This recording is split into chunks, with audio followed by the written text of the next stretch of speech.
An incredible fight broke out in the closing laps of the Singapore Grand Prix, and almost no one at home got to watch it. While Lewis Hamilton was hanging on with fading brakes and Fernando Alonso was tearing after him like a man on a mission, the world feed cut away to Zak Brown and the McLaren garage celebrating the constructors' title. It was a perfect example of how bad directing can drain the excitement out of a live race. The chain of events started late in the race. Hamilton had been steady in 7th place and looked safe. On lap 58, he still held a big cushion over Alonso's Aston Martin, about 52 seconds. For the Ferrari driver, everything seemed set for a calm run to the flag and some easy points. Then it all went wrong. His brakes began to give up. From that moment, his lap times collapsed. On lap 59, he dropped 3 seconds to Alonso. On lap 60, another 5 went missing. And then came lap 61, where Hamilton hemorrhaged time. He bled around 32 seconds in one tour of Marina Bay. It wasn't just a loss of performance, it was a serious safety worry. Sparks flew off the Ferrari in the braking zones and the car didn't want to slow down. Hamilton had to run wide more than once just to keep it pointing forward, pushing beyond the white lines because the car simply wouldn't stop. Keeping the car on the island was already a victory. Holding position felt like a miracle. On the other side of the track story, Alonso smelled blood and turned back the clock. The two-time world champion, now in his 40s, charged as if he were in his prime. He kept finding time in sections where others were steady, and lap after lap the gap shrank. It was relentless, old-school pressure, the hunt built to a rare kind of last-lap tension. Two greats of the sport, just a few car lengths apart, one wounded, one going flat out to make the pass before the line. By the final lap, that once huge gap had shrunk to under half a second. Alonso was less than 5/10 behind, close enough to see the brake dust, close enough to dare a look. This was the shot every broadcast hopes to capture, a desperate defence against a furious chase. And yet, at the exact moment viewers needed to be glued to the onboards and track cameras, the director lingered on celebration pictures. We saw Zak Brown hugging people in the McLaren garage. We saw fans in the stands jumping and waving. What we didn't see was the epic last-gasp chase on track. Fans online reacted instantly and angrily. Many posts said the same thing in different words. Stop showing the crowd and the paddock. Show the racing. One frustrated viewer summed it up. The broadcast kept cutting to grandstand fans while Hamilton, with almost no brakes, was trying to keep Alonso behind. Another person complained that the world feed spent forever on Zak Brown instead of the final lap duel. Others pleaded for the basics. Give people the on-track action, not reaction shots. The anger made sense because this race had not been packed with wheel-to-wheel moments. Singapore is a street circuit where passing is tough. There hadn't been much to talk about for long stretches. So missing the one thrilling moment, Alonso arriving on Hamilton's tail, finishing just 0.48 seconds behind, felt unforgivable.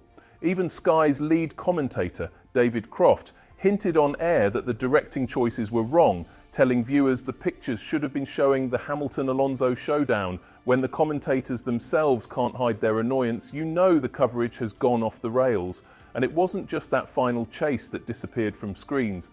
Another remarkable storyline was also overlooked. Carlos Sainz went from 18th to 10th on a single set of tyres. That kind of tyre management and racecraft is rare and worthy of attention, but TV kept giving us more paddock and garage reactions. There were also plenty of interesting scraps in the midfield, but the feed didn't stick with them. For a sport that talks constantly about storytelling and entertainment, the pictures often chose the least exciting option. What makes this even harder to accept is that Formula One has all the tools to do better.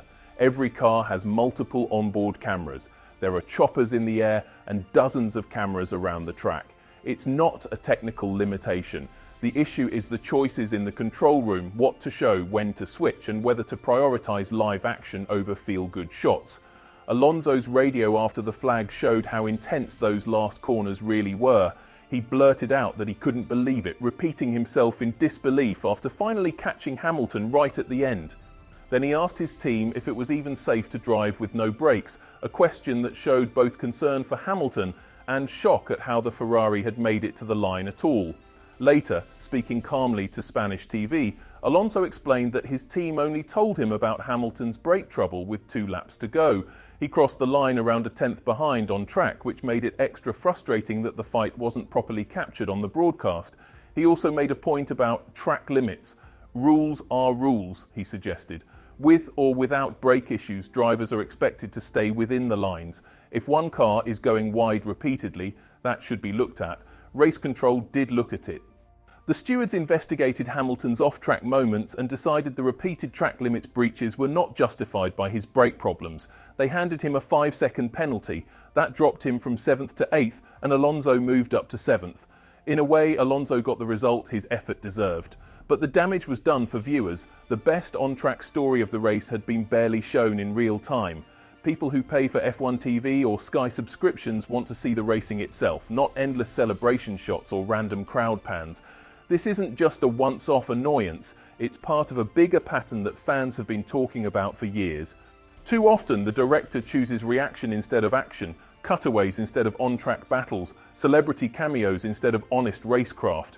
Broadcasters like Sky can't fix it on their own. They're stuck with the world feed that Formula One provides. Even if a commentary team sees a fight developing on the timing screens, they can't force the cameras to follow it. So when the pictures miss the crucial fight, the whole audience misses it. It leaves commentators apologising and fans wondering why the most obvious storylines get ignored. If Formula One wants to keep growing, it needs to capture the live drama properly. New fans don't fall in love with a sport because they saw a team boss hugging someone. They get hooked because they see two drivers going for it on the limit, because they feel the tension of a chase, because they watch skill and courage in real time. When the broadcast misses that, the sport loses its best sales pitch. The Singapore race should be a lesson. The director had a classic finale, a legend with dying brakes, sparks flying, surviving by inches, while another legend chased him down with furious pace. It was a tight finish, built over several laps, with a real sense of danger and skill. But the audience at home was told to look elsewhere. That is the exact opposite of what live sports TV should do. There are simple steps that would help.